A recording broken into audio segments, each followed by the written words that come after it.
Bapak, Ibu, saudara-saudari yang terkasih, kita akan mendengarkan renungan. Marilah kita mempersiapkan hati dan pikiran, kita berdoa. Kasih karunia dan damai sejahtera dari Allah Bapa kita dan dari anaknya Tuhan Yesus Kristus menyertai kamu. Amin. Firman Tuhan bagi kita saat ini tertulis dalam Ratapan pasal 3 ayat 26. Adalah baik menanti dengan diam pertolongan Tuhan. Demikian firman Tuhan. Menanti dengan diam. Apa yang membuat kita bisa bertahan sampai saat ini? Bisa bertahan melewati setiap perkara dalam hidup? Pasti banyak pendapat dan alasan.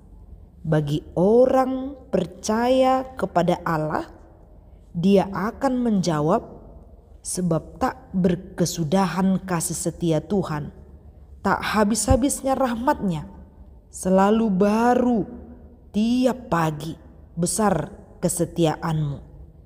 Dan Tuhan itu baik bagi orang yang berharap kepadanya. Itu jawaban dari orang yang sadar bahwa tanpa Tuhan, aku tidak akan sanggup melewati setiap perkara dan pergumulan. Jemaat yang baik hati, ada kalanya kita menghadapi perkara yang kita anggap itu paling berat. Benar-benar masa kelam, seolah tidak ada lagi pertolongan. Seperti yang terjadi pada saat Yerusalem dalam kehancuran. Yeremia mengungkapkan kepedihan hatinya dengan meratap penuh dengan air mata.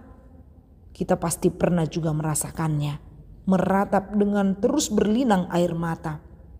Namun pada saat itu Yeremia meratap karena dosa yang dilakukan umat Tuhan, dan juga meratap karena atau atas murka Tuhan pada mereka. Meski Yeremia meratap, namun tetap dalam pengharapan kepada Tuhan dan mengajak setiap orang untuk menanti dengan diam pertolongan Tuhan. Yeremia percaya, berharap pada Tuhan, itu tidak akan sia-sia. Pasti ada janji pemulihan. Mungkin kita bertanya-tanya mengapa menanti dengan diam? Bukankah kita harus bergerak, mencari dan lain-lain? Seperti upaya kita untuk bangkit dan kuat. Apakah kita diam hanya sekedar pasrah? Tidak.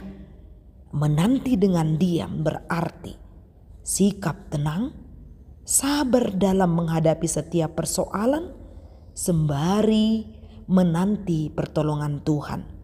Menanti dengan diam berarti percaya dan berharap penuh di dalam doa dan nyanyian kepada Tuhan.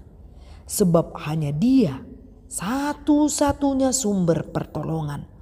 Ini adalah cara ampuh bagi setiap orang yang sedang dalam pergumulan. Menanti dengan diam yakni sabar dan tenang, membuat kita jernih berpikir, berhikmat dalam menikmati setiap putusannya. Tidak gegabah dalam mengambil tindakan. Percayakan kepada Tuhan. Tuhan yang akan menggerakkan hati dan pikiranmu menghadapi setiap hal. Serahkan segala kekhawatiranmu kepadanya, sebab Ia akan memelihara kamu.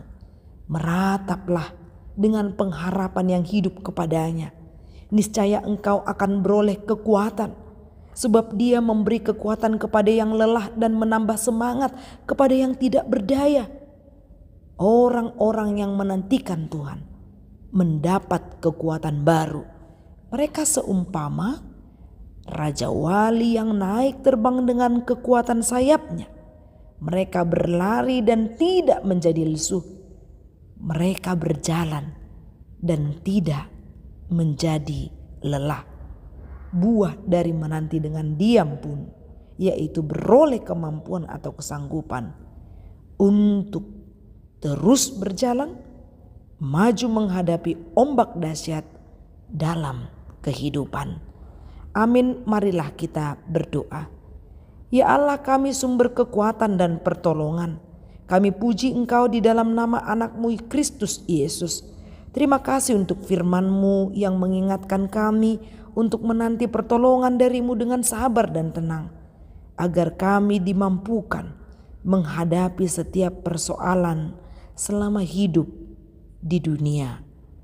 Di dalam nama Yesus kami berdoa. Amin. Salam sehat, Tuhan memberkati.